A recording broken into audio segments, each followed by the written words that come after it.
Hello, YouTube. Welcome to the show. You know who it is, Oliver G from the Earful Tower podcast. And on this walk, you're going to see the Marché d'Aligre. We're going to be walking through it for the next half an hour, maybe a little bit more.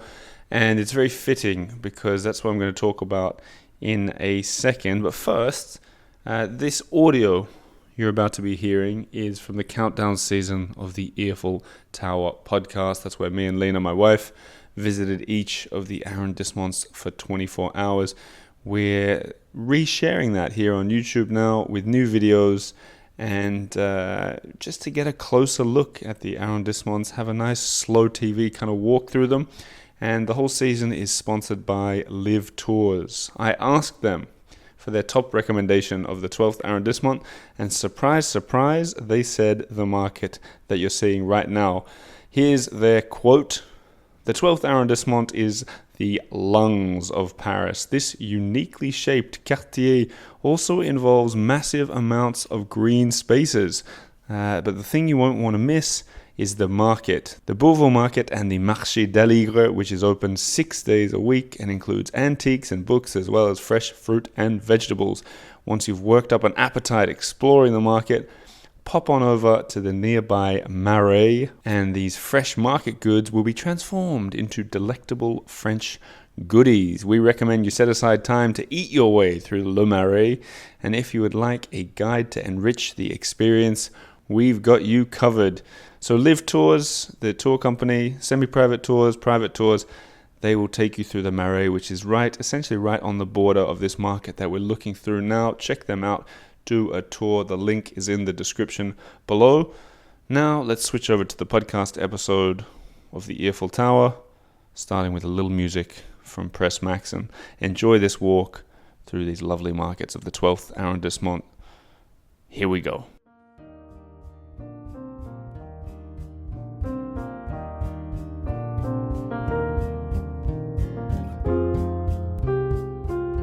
Are you ready? Toot toot.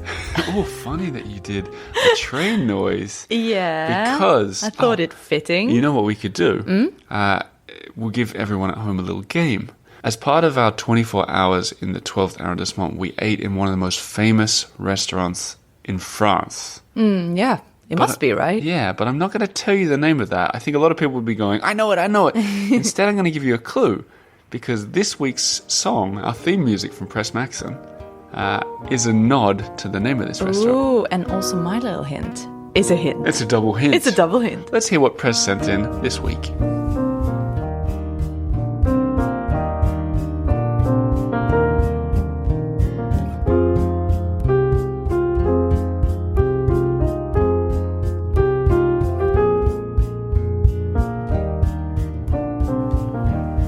I think a lot of people know that song. Do you? Yeah, of course I do. The song is called Plus bleu que tes yeux. Yeah, it's a classic. Much like the restaurant. Yes, the restaurant, of course. So that song translates to more blue than your eyes. Just have to say Press. I mean, how amazing. Press. I wish he was my piano teacher back when I was 9. Did you learn piano when you were 9? Yeah, fearless. Anyways, that's a different story. The song Plus bleu, it's like a tongue twister. Plus bleu que tes yeux, written by Charles Aznavour, my old mate. There's a really nice recording of him singing it with Edith Piaf. Yes, your other old mate. Oh, yeah. Yeah. Now, who was featured in the 20th arrondissement episode. Now, the press wrote in this week. He said, for the eagle ear, I've snuck in a nod to John Coltrane's Blue Train in the middle of the longer version for YouTube. And it's a waltz, something we haven't done yet in the Paris countdown. Ooh. I'm loving this. Yeah, me too. Thanks, Press. I'm looking forward to sharing that YouTube video, probably tomorrow. A shout out to everyone. If you don't realize there's a YouTube channel, by golly, you're missing out. The longer songs and everything we've done. Back to today's episode, yes. The restaurant, Train Bleu. That's right. Iconic. We're going to talk about it at the end of this episode because it was a big deal and we want to build up to it. If you're brand new around here, the idea is Lina, my wife, and I, her husband, we spend 24 hours. I was going to say something similar. 24 hours in every district. There's 20 districts of Paris. We started at 20. We're already at 12. It's going well. I know. We're learning so much. In the city we've lived in since 2015. Yeah, seeing so many new things. Yeah. It's amazing. And we basically sort of do a waltz through on the podcast episode, on the blog. And this is a good thing to point out. We're not going to sit here and read out the wiki page or the about section. No, we're not like facts. No, we're going to give you our experience of visiting it and our honest opinion. Yes. Because, and I haven't said this for a while, we're paying for everything. And we're not experts. Oh, no. But we are what we talked about the other day. We are professional tourists. Yeah, we're professional tourists. That's what we are. Yeah. So, and we're here to report back to you. And we'll tell you what we like and what we don't like. And then on the website, you can find all the links to all the facts. Yeah. And if otherwise, we talked about it. There's no point us just looking up the year that everything was built and then talking. Anyway, let's get into it. The 12th. Yeah. We thought it would be fun because it's a huge district. Everyone needs to know that. It's even huger when you take in the fact that the Bois de Vincennes, the massive sort of woods. Oh, yeah, we didn't even touch that. That's part of it. Yeah. That makes up half of it. It's so huge. So we were sitting here just before we started. We pressed start, record. And we were like, how are we going to sum up the 12th? And we kind of struggled because it's so We talked for longer big. about that. I know. Because we're trying to come up with something that mixes everything you're about to hear, which includes a wild visit to a museum that's been on my bucket list for years. Obviously, the iconic restaurant. Something that was on your bucket list. Yeah. All these themes. And the best we could come up with was a district on the go. On the move. That's right. And that kind of ties into the first thing. We booked another sort of gimmicky hotel. Yeah. And it was cool. I liked it. It was surprisingly good. At first I was like, it's... okay, so it's a hotel with movies in it.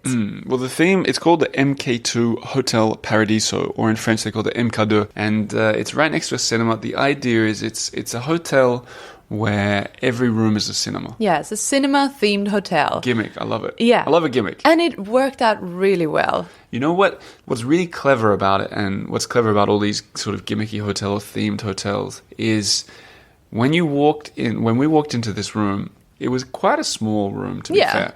We didn't walk in there and go, this is quite a small hotel room. No. We walked in there and we went, whoa, this is a very big cinema room. Yeah, we're like, oh, huge private cinema. Yeah. Great. Otherwise, it was like, it's pretty basic. It's if it didn't have that huge window at the end of the room, it kind of felt like a concrete bunker. But it was fine, and it was really nice, and a massive cinema screen. Yep. That you could press a button to go down and up, and it was very cool. And Paris countdown tip number, what are we up to, 88 maybe? Yeah, probably. Always say it's a special occasion when you're booking a hotel, because sometimes you get an upgrade, and that's what happened here. We did. I want to stress it. We're not going in there saying, hey, we're doing a podcast about you guys. We don't even tell them. But when I booked it, I just put, this is a special occasion. And they welcome us. And I forgot what I'd said. They go, oh, we've upgraded you. And I was like, what did I say? What did I say? But we didn't lie. We just said it was a special occasion. And so they gave us a room with a balcony with this great view over the 12th arrondissement. And speaking of view, they told us that on the top floor is a rooftop cinema. Yeah, cinema/bar. Yeah, or was it a bar as well? Yeah, it's a bar. Wasn't open when we were there, but we could go up there and look at the view. Really cool. Yeah, now that is cool. I think that would be so nice on a hot summer evening. Oh my God, we have to go back. So we got lots of footage of it to share with you guys. I don't want to talk about the hotel too long, but the view, like when you looked in the direction of the 12th, I was kind of shocked because it didn't look like the typical Paris view. You could see the Eiffel Tower and all the typical Paris that we all know and love. The Haussmannian buildings. Yeah, but when you look to the 12th, it was kind of like 12th with the 13th behind it. Sky rises. Yeah. Big office buildings.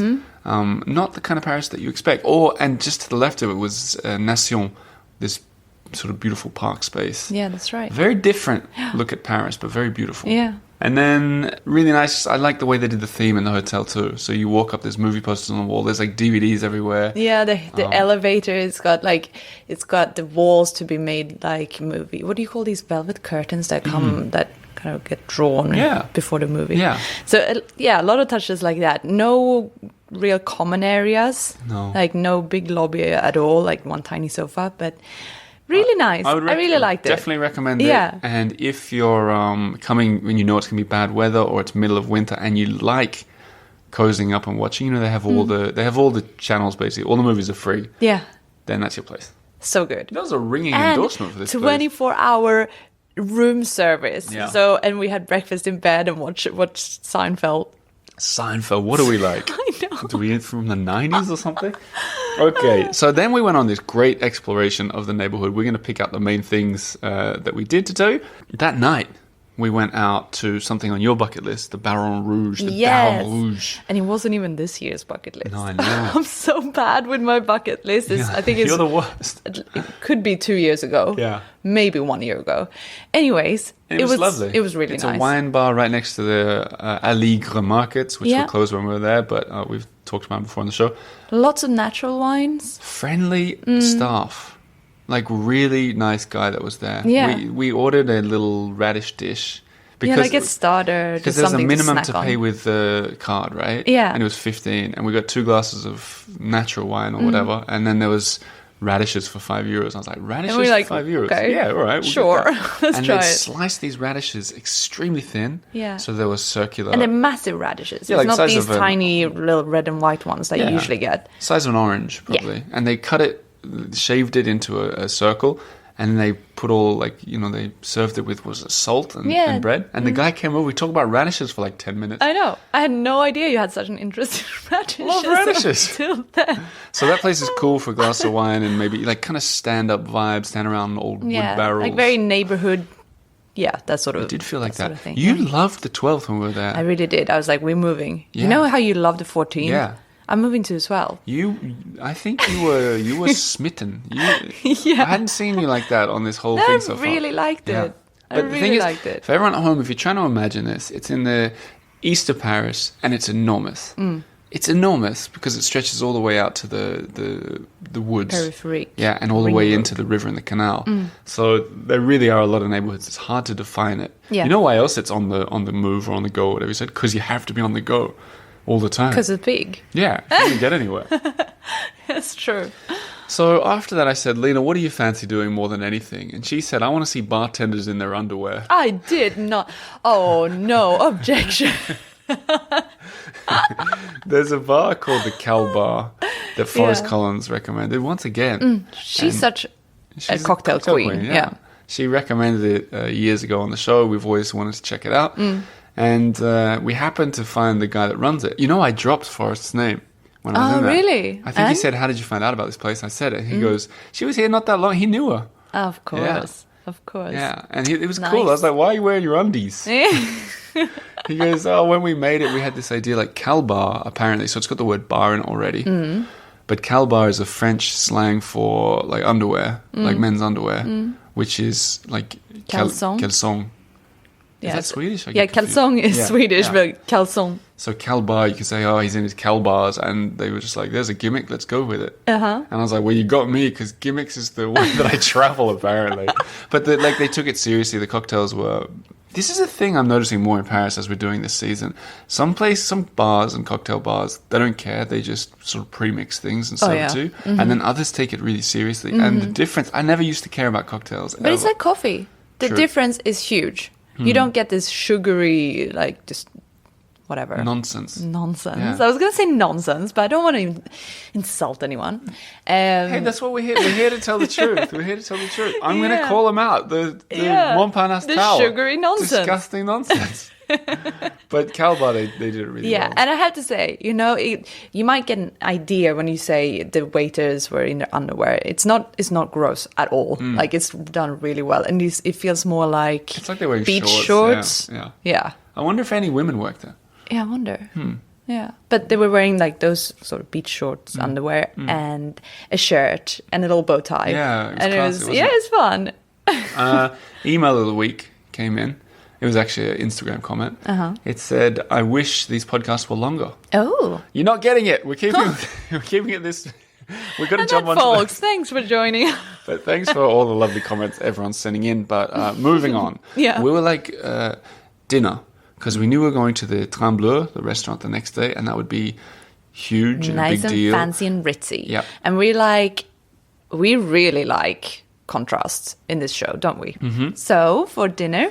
Well, this is a place that Charlotte, who you guys are going to meet in a second, she's going to be on the show, Charlotte, who's been researching and helping with a lot of the blog posts. Mm-hmm. By the way, website looking very good. Oh, it's neat. Yes. Yeah. And Augusta's photos. If it was an emoji, it'd be that fire.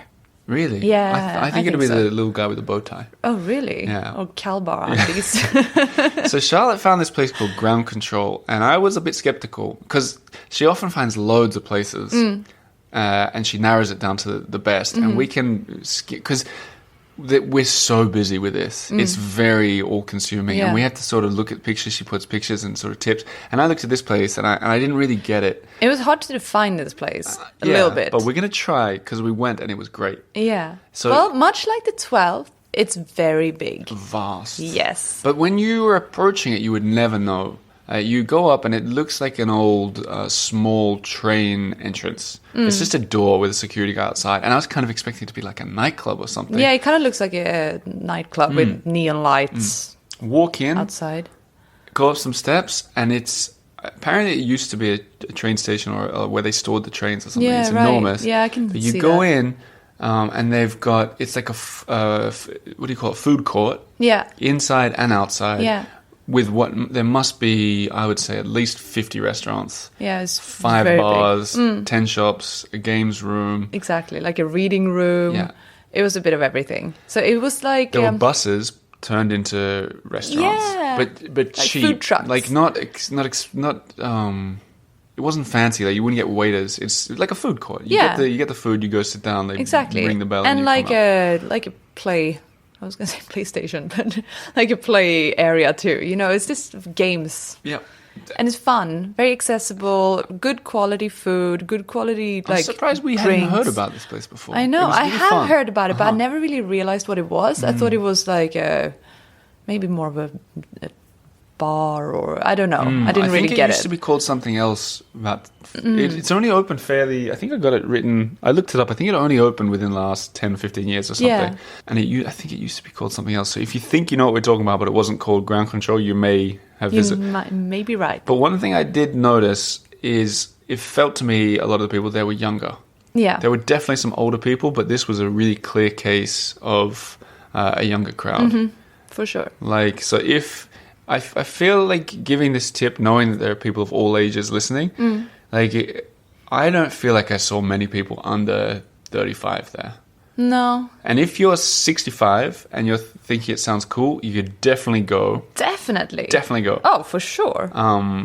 But expect that kind of crowd. Yeah. No, but it's like cheap and cheerful, sitting on sitting on big benches by big tables, communal. Don't want to say a hippie vibe, but I'm just gonna. You don't want to say a hippie vibe, but there was a guy selling what's it called, CBD infused chocolate and cakes, like the the medical marijuana. Well, there's a bit of everything. I think they even had like a plane turned into some sort of photo art gallery in there as well. Yeah. It's huge. Yeah. We just picked one totally random. In fact, we asked the guy at the shop what's a good one, and he said it was one where the food was made by refugees. So refugees who'd come like to chefs. France. Yeah, refugee chefs. Yeah. And so we ate that, and it was kind of like, Asian African food, I think. Yeah. It was a big mix. It was really good.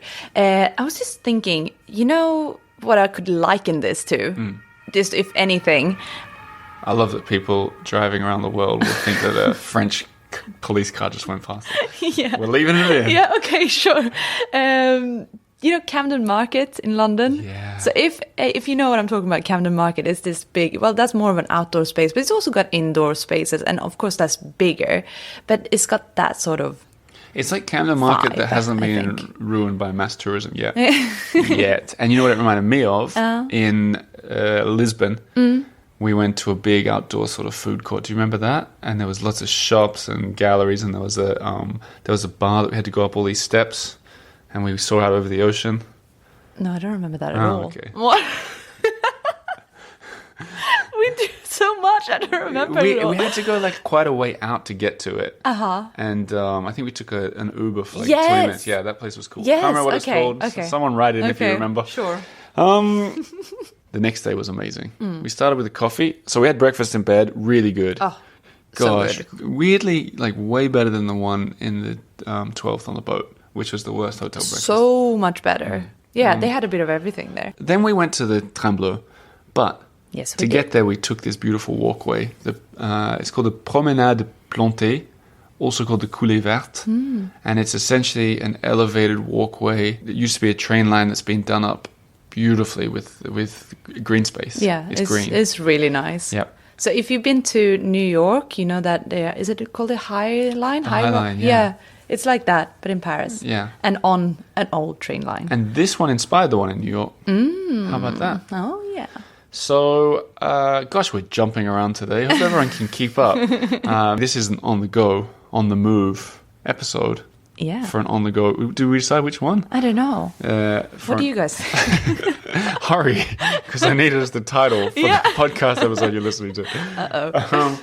Then we went to the Train Bleu, and I thought it would be really nice, seeming we have a team working with us now. I know, and this is a new thing. First time in 5 years. Yeah, we got a team. The past few months, really. I thought it would be really cool if we're ever going to do an Earful outing to invite them to lunch at the Train Bleu restaurant. Yes. So Charlotte Pleasance, who's basically been doing all the thinking behind everything you guys have been hearing at home, and Augusta, who's basically done the vast majority of the photos for this season, joined us for lunch at the Train Bleu. And I said to them, do you want to be on the podcast? And they said yes. So before we get into, we did a little roundtable talk about our impressions. Before we get into that, the quick fact, this is at the Gare de Lyon train station. If you've seen the movie Nikita, there's a really sort of crazy pivotal scene set in the Train Bleu, so you can watch that maybe on YouTube or something if you want to get an idea. Otherwise, because Augusta was there, we have the most beautiful photos of this place. They're spectacular. Yep. So theearfultower.com, social media, the Earful Tower, they'll probably be on yours, Parisian postcards. For sure. They'll be everywhere. Check it out. It's beautiful. Check it out. But I handed around the microphone, and here's everyone's impressions.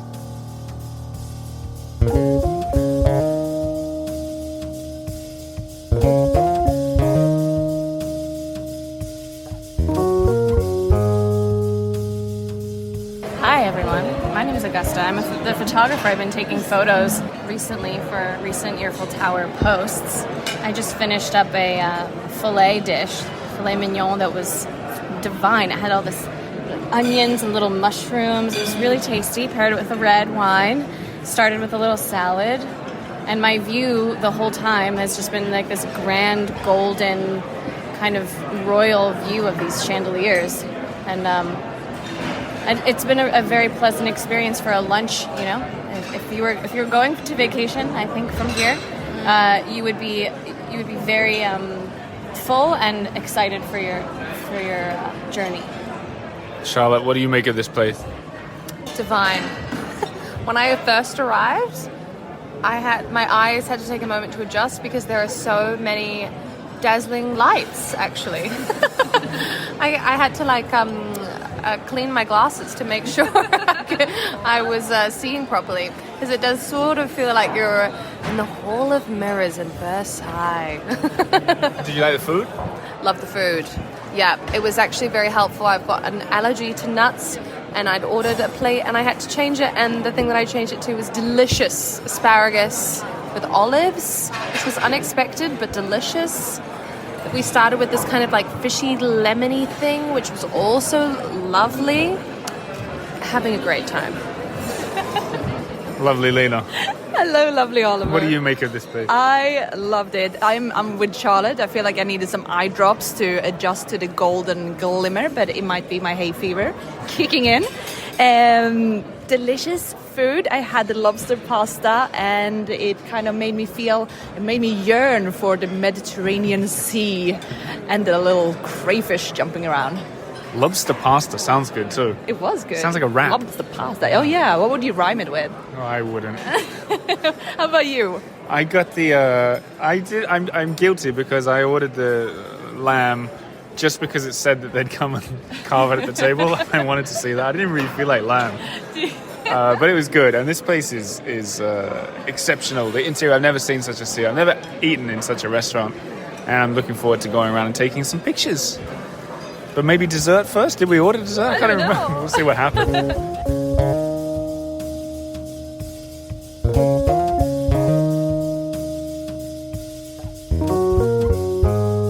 yearn for the Riviera. Huh? Well, indeed. Don't you? The Riviera of France. If you're new to France, we're talking about the southern coastal line. Yeah, southeast coast. Yeah, which is like close to Italy, Antibes, Nice, Cannes, Monaco, all that stuff. In my opinion, the second thing everyone should do in France after Paris. It needs more exploration. Yeah, definitely. Yes. But it's still got this iconic status, thanks to the famous Americans that went down there in the 20s. Yeah, it's got lots of history. And where we were sitting was right in front of Villefranche-sur-Mer. They had these big signs up on the wall. Not signs with pictures. Yeah. Because, all these ceiling paintings. Yeah. Well, the idea was that people used to eat there before they went on their train journey. And this train that they used to take it wasn't called the Train Bleu, it was called the Ventimiglia or something like that. I think it went all the way to Italy. It was this beautiful train. Well, that's the final station on the line. Sense. Yeah. So you can imagine, there's that vibe going, Yeah, everyone sitting there, sipping nice champagne and getting inspired, looking at all the beautiful paintings. And makes one want to up and leave to the Riviera. Doesn't it? Well, let me tell you this. On the website, they write that it's steeped in history.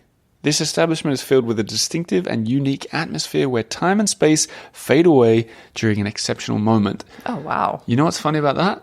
Time and space did fade away. Yeah. We were there for 3 hours. Yeah. I don't know how that lunch. happened. And we were like, maybe we should make it a bit snappy because we got stuff to do. But no, 3 hours. It just disappeared. We came out like when you walk out of a movie or something, blinking. What happened? Yeah, and also they're renovating the outside of the restaurant, like the facade to the train station, and it looked terrible. Casino or something. Yeah, it looked terrible outside. So you're like, whoa, you just get snapped back into the real world. Oh, horrific. But in there, amazing. 10 out of 10, exceptional show. What we didn't mention in the little clip you heard before, we did get dessert, and someone had ordered a crêpe Suzette, which is where they light it on fire, and they lit it on fire, the crêpe, right next to the table. And there was this waiter who had this he was charming, but he could not be phased. Yeah, he seemed quite disinterested.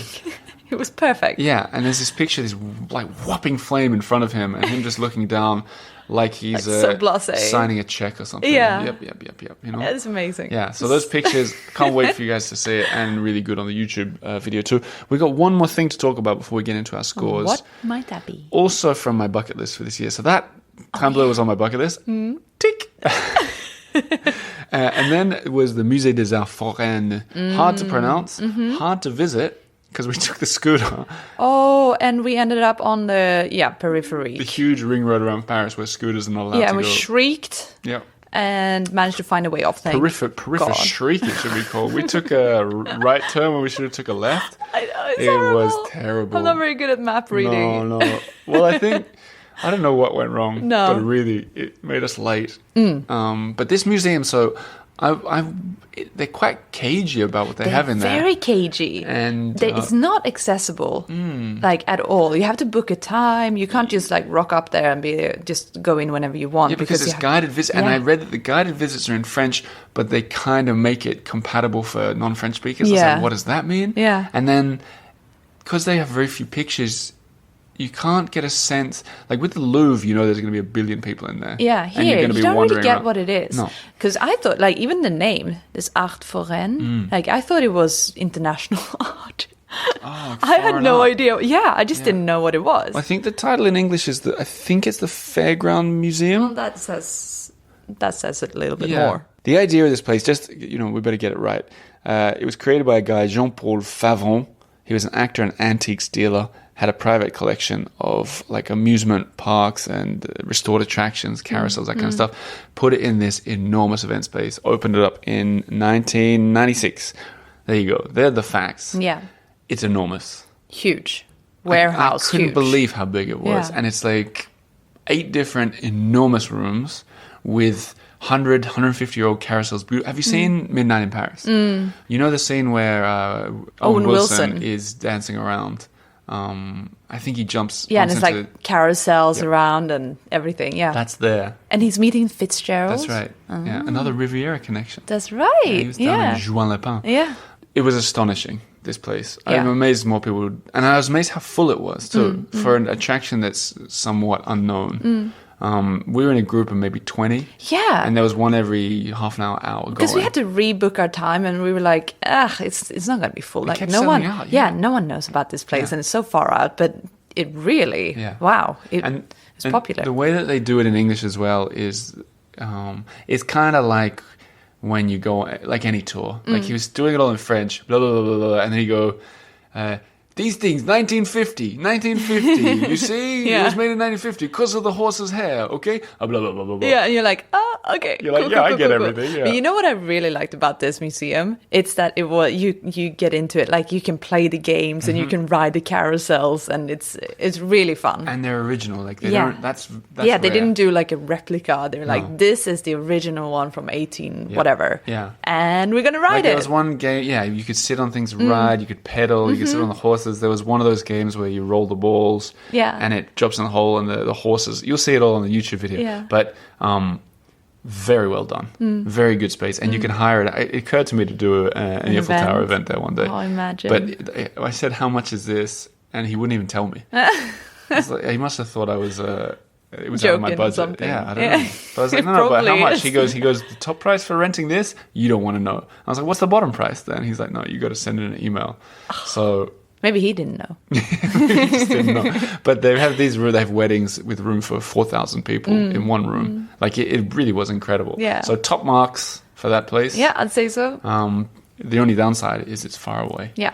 And that brings us to our scores for this district. A district. The dreaded scores. On the go. If you're new around here, we've got methodology here to rank the districts, and we give a score out of 10 for all of the following 5 criteria. Added up, it's a score out of 100 for the district. Are you ready? I am. Strollability. 7. Oh, this is a big difference. I put 4. Really? Yeah, we have to discuss. Okay, why? Why are you so stingy? Because I feel like there are even to get to a hotel on that big Boulevard Diderot, it's called. Yeah. You don't want to stroll there. You don't want to stroll there, but you want to stroll on the Coulée Verte. Yeah. And you want to stroll that sort of neighborhood. The Bois de Vincennes is good for sure. You can stroll the river and the canal. Exactly. But I took it that also means 85% of the district is unstroll-worthy. Yeah, sure. Okay. Yes. That's probably our biggest disagreement. Yeah. This is equivalent to a fight for me and Lina, actually, in our private life. All right, well, I don't know about that. So 7. Dear. So people will go and be like, well, I don't know what to think. Okay, the strolls that you can find are really nice. Top class. Yeah. Okay, but you got to trek to get there. I'm very willing to agree with you because it does make total sense. Can't be done though. It's in stone. You've written it on your hand. In waterproof ink. I don't know. It looks nice. We'll take a picture of that. It looks like a bank code or something. Yeah, it does. Okay. Affordability. 5. 4. Yeah. 4. Yeah. Well. 5. I mean, the Train Bleu was really expensive. Yeah. But like on the whole. Yeah. On the whole. I thought ground control was really cheap. The Promenade Plante. Our scores were the same. Next one. Shareability. The idea here is how sharey is it if you're there as a tourist? Like what picture are you going to want to send home to your friends or put on Instagram? You know, I put a 7. Me too. Yeah, okay. No, I didn't. I put a 6, but you same put thing. a 6. Same thing. Yeah, okay. Touristability. 7. I put a 6. You're generous today. I am. Feeling happy. It's the sunshine. But it is. There's a lot of all the things we said are great tourist sites and more. It's a bit like off the beaten track tourism, but which is why we didn't give it a good. 10, for example. Exactly. Like when you get to the Eiffel Tower, it's a 10. Oh, okay. Okay, accessibility. 5. Me too. Oh, yeah. So a big disagreement at the start, but otherwise all the same. What was your total score? 31. Mine was 25. That's definitely that is a big difference. But you know what? I looked through my scores, and this sequence of numbers matches exactly what I put for the 14th, which we also loved. And it was sort of similar. Like there's similarities. I bet my score for the 14th was higher than yours. Yeah, maybe. So that total was 20. It was 25 and 31, so 56. That's a good score. That's pretty good. I think a lot of people might think that our scores are low. Yeah. But we've been conservative, knowing that. The famous parts of Paris we've hardly touched yet. Yeah, it's coming up, and we can't just go like 10. No. So yeah. So keeping in mind, everybody, I'm excited about this, that the best is yet to come. And I'm going to say it, I'm already proud of this season. Yeah. I think we've really done well in the first 20 through to 12. I want to say thank you. A few quick thank yous. Firstly, to your parents for babysitting, to Augusta for the photos, Charlotte for the reporting. And when I say reporting, guys, there's additional stuff too. On the website, we often pick the main things we talk about and do extra blog posts with lots of pictures and facts. So last week in the 13th arrondissement, we did a whole blog post about those beautiful globes, about the Butokai, about the map shop with all the pictures. It's so good. The reason I'm pushing is because remember that email like 2 weeks ago, the woman who said, I've been listening for years and finally I decided to check out your site. Anyway, that's it for the 12th arrondissement, a district on the move. Yes, and I loved it. Yeah, me too. Yeah. See you in the 11th. Ooh. Time for some fade out music from Charles Aznavour. Okay. See you next week, everybody. Bye.